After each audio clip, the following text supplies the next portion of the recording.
I was on a run yesterday, and I read somebody's shirt, and I shared this on my story on Instagram, and it said, "Live what matters." And I think that really hit me in the sense that humility is our present.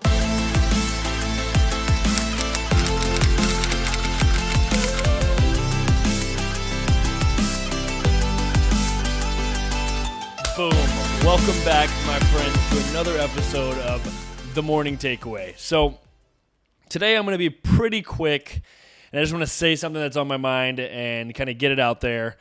I don't know. I always say it's going to be quick, but who knows? Sometimes I get going and I just don't stop. But I want to talk about the correlation. I've been reading a lot lately on finance and building real wealth and riches and building real riches. And like, if you ask me in the short term, like initially, like, what is your definition of what are real riches and I'm repeating myself. But to me, real riches and real wealth is an abundance of joy, fulfillment, and waking up every day excited to live your life, and that's a little different from what we're going to talk about today and in the correlation of finances and fitness. But I think, before we jump all the way in, I just want to preface this whole thing with actually the quote on the board, which if you read the one from last week from my buddy that he wrote on the board, he has actually been leaving some quotes up here. So I figured this was a good one. And before I read that, I just want to reiterate, I appreciate all of you listening and tuning in. I love engaging with you in the comments. So if I say something that resonates with you, you maybe feel like somebody in your family, your friend, somebody that one of your loved ones would resonate with something I say, the best way that you can repay me is by sharing this show. I genuinely appreciate that support. And don't forget to like and subscribe and turn on the post notifications, click on the bell, make sure those are on so that you get my posts as soon as they come out. It helps the YouTube algorithm and whatever else happens with the whole YouTube thing. So it's, like I say, it's a whole different animal than Instagram and TikTok. But with that said, I genuinely appreciate you. I'm forever grateful for each and every single one of you, and I can't say that enough. So before we get into this, we're already into it, actually. So as I said, let's read the quote.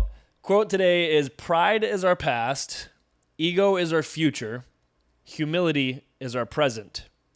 I'm pretty sure that's a quote from Giannis Antetokounmpo from the Milwaukee Bucks. But I want to circle back to that because I was on a run yesterday, and I read somebody's shirt, and I shared this on my story on Instagram, and it said, "Live what matters." And I think that really hit me in the sense that humility is our present, and it aligned with this quote. Live what matters. What does that mean? To me, that means living in the present. Be where your feet are. Ultimately, and I started thinking about this as I put this on my story, and it really kind of mind blew me. The present is ultimately determining both your future and your past in the same moment. So what does that mean? Live what matters, because all that matters, nothing in the future matters. It might be stressing you out. It might be something that you're looking forward to. It might be whatever it is. It may be something in the past. You might be super stressed out, super anxiety ridden on a grudge that you're holding or relationships that's not repaired. Whatever it is, it doesn't matter, because all that matters is what you can control in this moment right now. And that ultimately predicts both your future and your past. And as mind-blowing as that is, it's also relates to what I want to talk about. So what I want to talk about is the correlation between finance and fitness.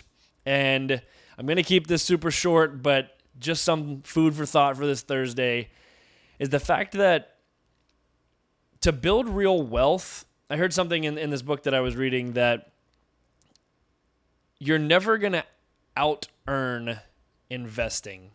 You're never going to earn wealthiness. You can only invest to get to wealthiness. I'm not. Don't quote me on that verbatim. But essentially, what it is saying is the compounding effect overrides everything. And in the financial world, if you take $1 every single day and put it into a percentage, right? And it grows at a compounding rate. 1 becomes 2, 2 becomes 4, 4 becomes 8, and so on and so forth. You're doing pretty good. And I look at this a lot like fitness in the sense that you may have some crazy, outlandish goal that you feel like is 8 years away. And I use the number 8 years because I've been training for 8 years, and I had somebody in the gym this morning ask me how long it's taken to get my quote-unquote body. And I said, I said genetics are a thing, number one. But number two, I've been training for 8 years, understanding it for 2.5 probably, 3. But it's even in those 5 years that I didn't really understand it, I was still doing the things day in and day out to build these habits, to build the 8th year. And what does that mean? It means that the goals that you have in your fitness journey might seem huge and crazy big, but it starts now. It starts by living what matters. It starts by the present moment and stacking those days and compounding, using the compounding effect.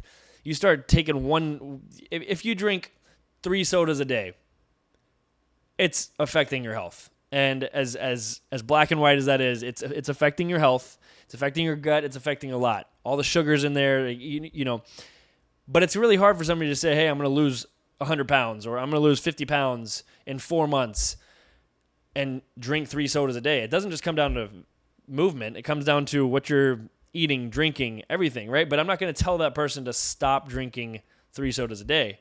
I say, hey, how about we do this?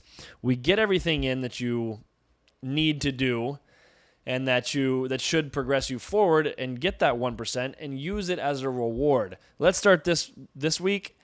Let's knock that down to 1 soda, a soda and a half, whatever.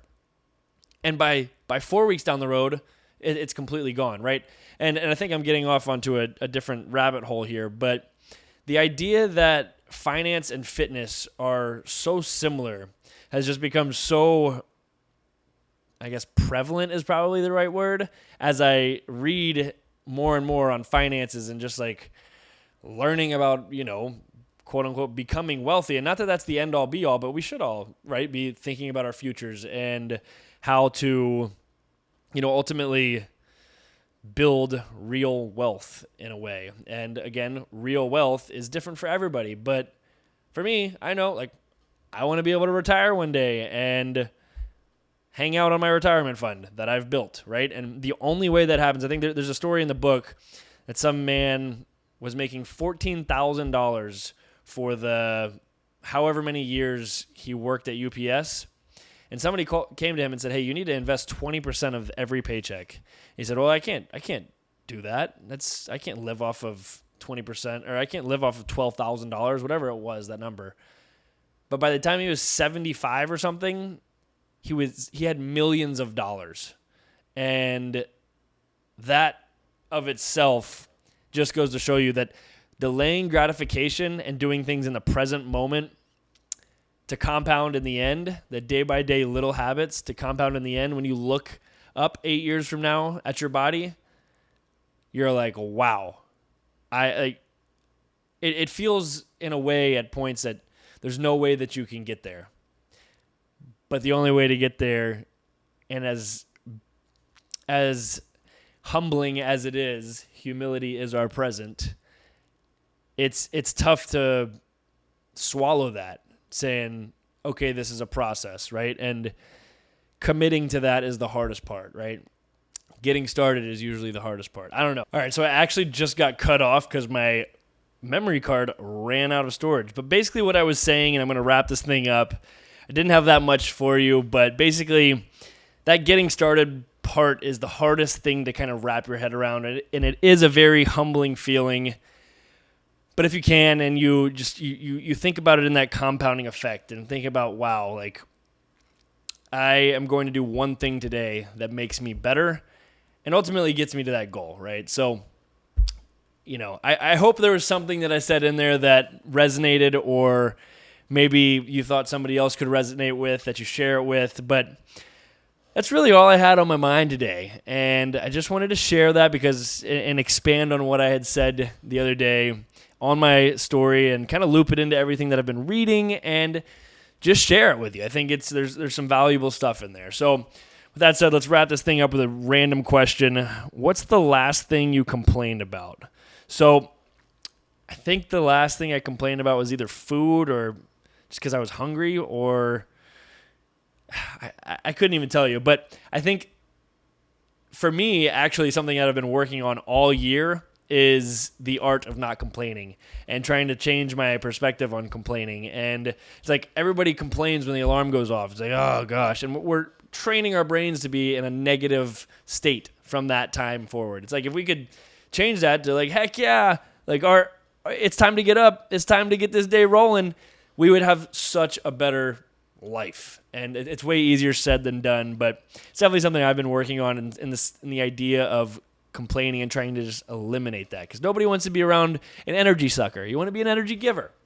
So with that said, I hope there was something there, and if you would love to interact, or if you'd like to interact in the comments, I would love to interact with you. Leave a comment. Don't forget to like and subscribe and turn on notifications, and I will see you next time. We'll see you on Sunday for a little vlog.